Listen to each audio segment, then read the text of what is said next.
November 23rd, 2023, 9:45 p.m. A regular evening shift at St. Mary's Medical Center in Denver, Colorado, until those who saw the gun in the hand of the man entering through the doors froze in terror. But one person didn't freeze. Security guard Frank Whitman. Frank Whitman sat at his desk in the main lobby of St. Mary's Medical Center, maintaining his evening shift routine. This quiet 52-year-old man had been the most experienced member of the hospital's security team for the past 8 years. His gray hair was neatly combed, his navy blue uniform spotless. Silence was gradually settling over the hospital corridors. Visiting hours had ended. The day shift nurses had gone home, and except for the emergency room, the hospital was almost quiet. Frank stood up to go on his security rounds, just like he did every evening. "Same as always, Frank," said Linda, the receptionist. "I feel safe when you're here." Frank just smiled.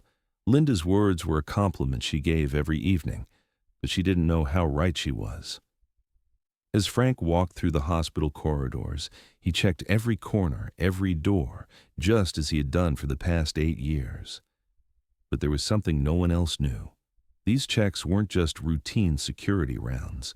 These were battlefield reconnaissance techniques he had learned during 15 years as a military police officer. Frank Whitman's real story had begun in 2010 in Afghanistan. Back then, Sergeant Frank Whitman was the most experienced operations specialist in the military police unit of the 82nd Airborne Division. During security operations at the military base in Kabul, he had single-handedly neutralized a 12-person insurgent cell. But that night, after witnessing a friend's death from an explosive trap, everything changed. Frank had been discharged early after being diagnosed with PTSD. When he returned home, he never told anyone what he had experienced, quietly moved to Denver, and started working as a security guard at St. Mary's Hospital. At 9:42 p.m., Frank was completing his security round of the third-floor pediatric unit when he heard Linda's voice through his earpiece. "Frank, there's a guy acting strange at the main entrance. He looks suspicious. What should I do?" Frank stopped. His 15 years of experience told him to act immediately. "Linda, can you describe the man?" "About 30 years old, wearing a black coat, keeping his hands inside his jacket. He's been wandering around the lobby for a while, but doesn't look like he's here to visit a patient." Frank's pulse quickened, but there was no change in his face. "Linda, don't lose sight of him. I'm coming down now." As Frank descended in the elevator, his mind was working rapidly. He had worked at this hospital for 8 years and had seen all types of people: anxious patient relatives, stressed visitors, confused elderly people. But the behavior patterns Linda described were different: keeping hands inside jacket, concealing a weapon, wandering aimlessly in the lobby, target assessment, not looking like he came to visit a patient, here for another purpose. Frank opened his earpiece before the elevator doors opened. "Linda, call security, but don't use sirens. Have them come quietly."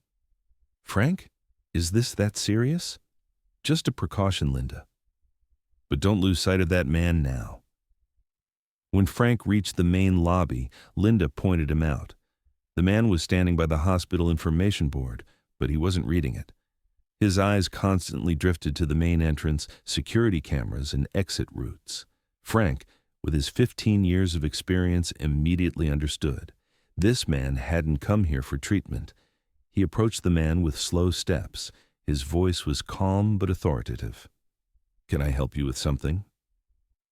When the man turned, Frank recognized that look in his eyes. He'd seen the same look many times in Afghanistan. These were the eyes of an attacker. "I'm just looking for someone," the man said, his hands still inside his jacket. "Who are you looking for?" "I can help you." Frank took another step closer. This distance was the perfect distance to take action if necessary. I'm looking for Dr. Richardson," the man said, but his eyes were still scanning the surroundings. Frank knew all the doctors in the hospital. There was no doctor named Richardson. "Which department does Richardson work in?" he asked, keeping his voice calm. The man hesitated for a moment, and Frank understood everything in that moment of hesitation. "Linda," he whispered into his earpiece, "initiate emergency protocol, now."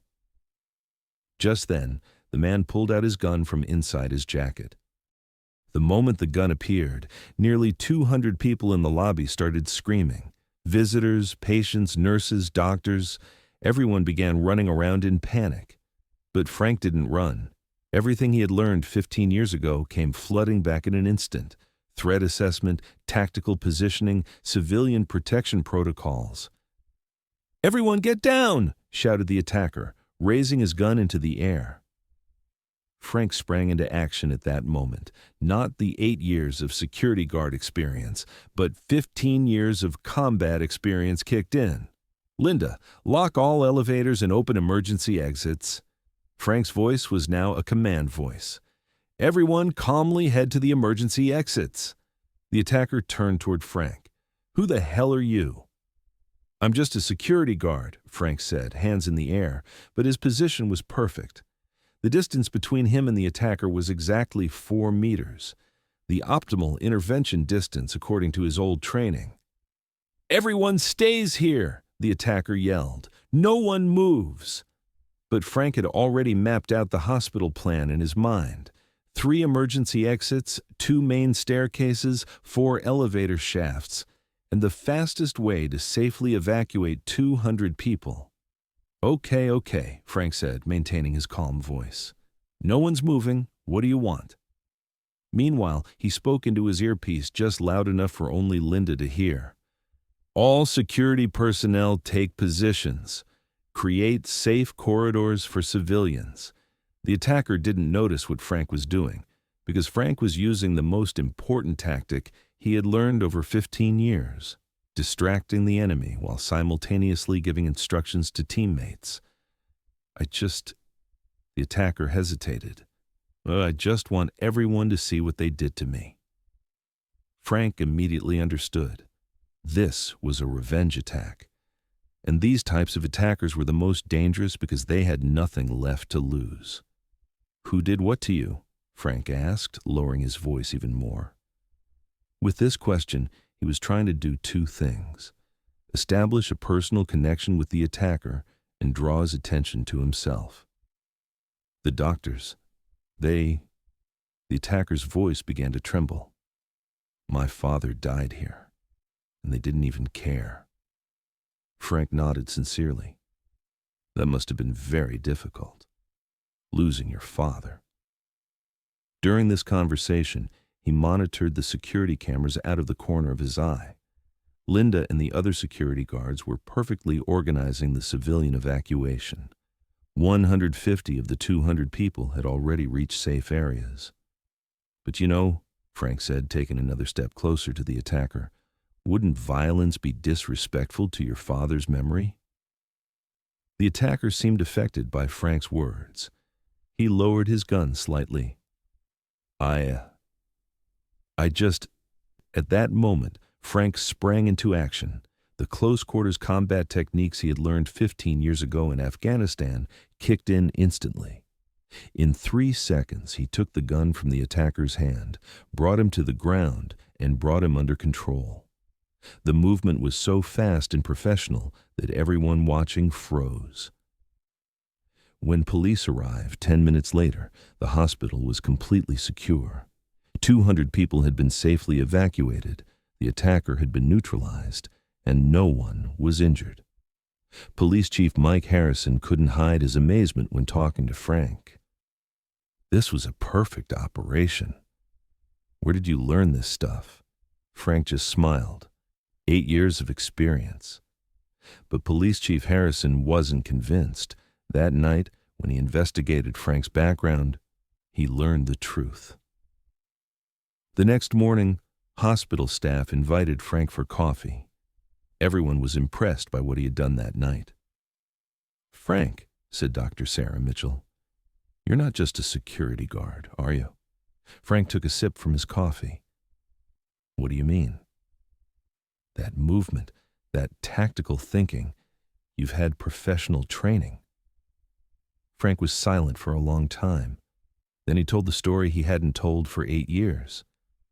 15 years ago, I was military police in Afghanistan, Frank began. 82nd Airborne Division. My job was to protect civilian areas, hospitals, schools, civilian buildings. Everyone listened carefully.